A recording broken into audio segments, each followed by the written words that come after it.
আপনি কি জানেন মৃত ব্যক্তিরা কখন বুঝতে পারে যে তারা মারা গেছে? মৃত ব্যক্তিরা প্রথমে বুঝতে পারে না যে সে মারা গেছে।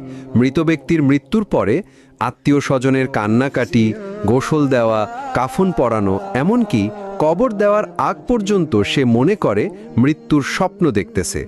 এমন অবস্থায় সে চিৎকার করে সাহায্যের জন্য বা তার স্বপ্ন ভাঙানোর জন্য। কিন্তু আফসোস, কেউ তার চিৎকার শুনতে পায় না। যখন সবাই তাকে দাফন করে চলে আসে, তখন মৃত ব্যক্তি একা হয়ে যায়। ঠিক তখনই মহান আল্লাহ তাআলা তার আত্মাকে পুনরায় তার দেহের মধ্যে ফিরিয়ে দেয়। প্রথমে মৃত ব্যক্তি এটি ভেবে নেয় যে হয়তো তার খারাপ স্বপ্ন শেষ হয়ে গেছে এবং সে ঘুম থেকে জেগে উঠেছে।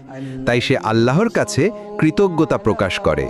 এরপর সে তার শরীর স্পর্শ করতে থাকে, যা কিনা সবেমাত্র দাফন করা হয়েছে। তখন সে বলতে থাকে, আমার শার্ট কোথায়, আমার প্যান্ট কোথায়,